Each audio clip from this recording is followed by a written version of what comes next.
Okay, last video, I promise, doesn't get any happier, but we gotta do what we gotta do. So let's go ahead and talk about the transatlantic slavery systems that emerge. So that map that I showed you last time, here, let me kind of go back so you can see it. There it is. This map right here, this area right here, the center portion of this trip, is known as the Middle Passage, and it was a particularly deadly portion of the transportation of the stolen people from sub-Saharan Africa before they were sold illegally into the hands of people who claimed to be their masters. So between the 16th and 19th century, that is the 1500s to the 1800s, we are looking at somewhere in the neighborhood of 25 to 30 million men, women, and children from Africa who were forcibly stolen from their homes and sold into enslavement. And at least 17 million of those people were sent across the Atlantic.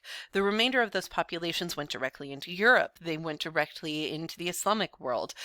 They went even to India, believe it or not. Or they were sold and captured within Africa itself. But 17 million of those people, at the bare minimum, were involved in the transatlantic portion of the trade. That is a very conservative number, but we're going to go with it because we can at least document that. But these enslaved people were often forced into plantation agriculture, initially sugar production, tobacco, and then eventually, in the American South in particular, the production of cotton. Cotton production is a later portion of plantation agriculture. Initially, the products that were under like heavy desirability were sugar and rice and tobacco. Those were the biggies initially. Now, enslaved people, when they were forced into this form of labor, they were usually very strictly overseen through laws that were established through colonial forces. Excuse me.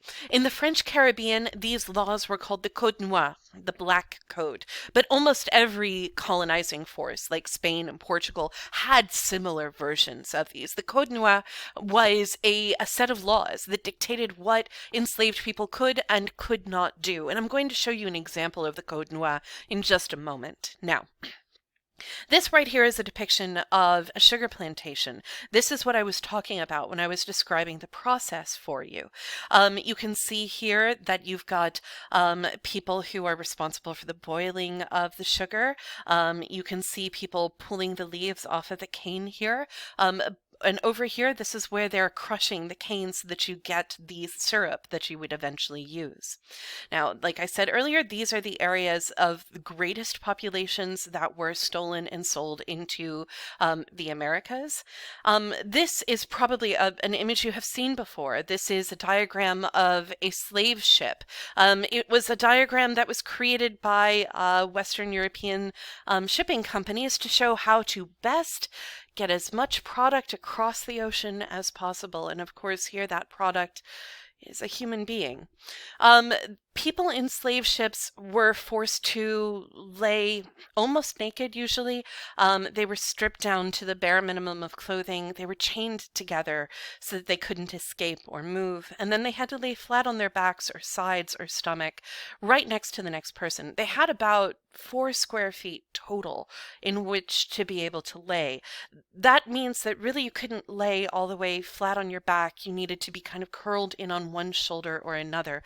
Additionally, people were not unchained to use the restroom or to eat. Instead, they had to relieve themselves where they were. They passed around buckets full of water and slop for food. And you'll notice here that the floors on the slave ship are very, very, very, very shallow. Generally speaking, there would be another layer of people resting about 8 inches from your nose. And so, of course, when we think about the notion that they weren't allowed to get up to relieve themselves, obviously things trickled down. This meant that disease outbreaks were common on slave ships. Slave traders expected to lose about half, somewhere between a third and half of the population that they transported across the Atlantic. Conditions were that bad. There are stories about slave ships coming into harbor in Havana, in other major Caribbean ports, and you could smell them when they came in because of the odor of human waste and disease. They were, whatever you're imagining, multiply that by a factor of 20, 100. It's really impossible for us to wrap our heads about how terrible this system was and how exploitative it was. But when we look at historical documents, we can sometimes get a sense of exactly what slave owners and masters were afraid of. So this is a version of the Code Noir that dictated the French Caribbean, places like Saint-Domingue, which would become Haiti, or Martinique, the French Caribbean colonies that were primarily used for sugar and rice production. So I'm going to read them to you, and I want you to think really carefully about what these laws tell us about what the colonizing forces are afraid of. So, Article 15. We forbid slaves from carrying any offensive weapon or large sticks at the risk of being whipped and having the weapons confiscated. The weapons shall then belong to he who confiscated them. The sole exception shall be made for those who have been sent by their masters to hunt and who are carrying either a letter from their masters or his known mark. So that meant that enslaved people were not given access to weapons.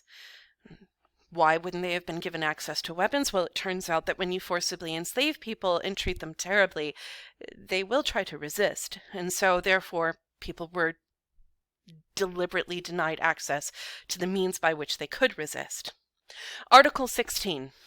We also forbid slaves who belong to different masters from gathering either during the day or at night, under the pretext of a wedding or other excuse, either at one of the master's houses or elsewhere, and especially not in major roads or isolated locations. They shall risk corporal punishment that shall not be less than the whip and the fleur de lis, and for subsequent recidivists and in other aggravating circumstances, they may be punished with death, a decision we leave to their judge.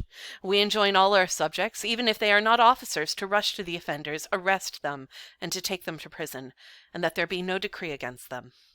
All right, translating that into regular English, what this means is that enslaved people are forbidden from meeting with one another outside of the permission of their master's plantation. So that means that if you are enslaved in one place and a family member is enslaved in a plantation next door, you are not allowed to gather together. What they're trying to do is atomize society, break it apart, make sure that information doesn't carry, that people don't express their opinions or spread information from one place to another. What this tells you is that the French Caribbean, the colonizing forces here, are deathly afraid of a slave uprising, and they have a right to be afraid because this is brutal and inhumane. When you are punishing people with nothing less than the whip, that doesn't just mean one strike. It usually meant something like 14 to up to 50, which could kill a person, or the fleur de lis. The fleur de lis is a reference to a brand where you would not a store brand.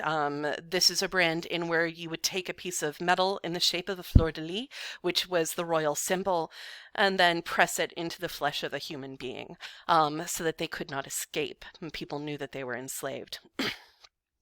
Article 18. We forbid slaves from selling sugar cane for whatever reason or occasion, even with the permission of their master, at the risk of a whipping for the slaves and a fine of £10 for the masters who gave permission, and an equal fine for the buyer.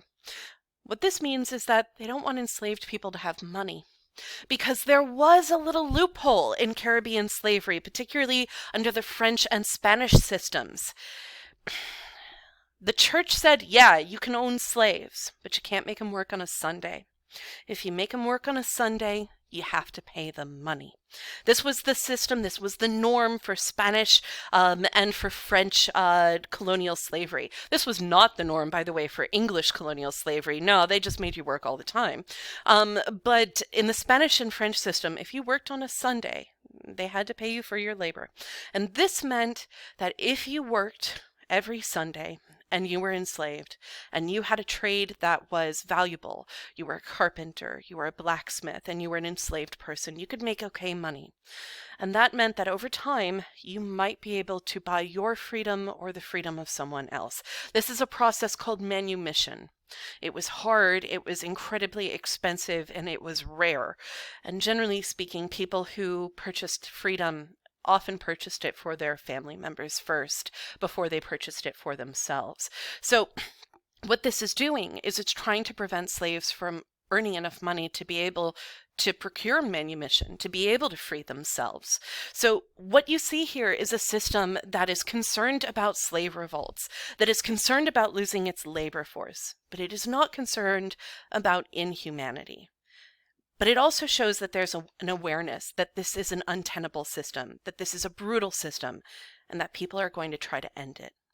And we're going to talk about that when we get to the Haitian Revolution in about 2 units. And that's it for today, guys.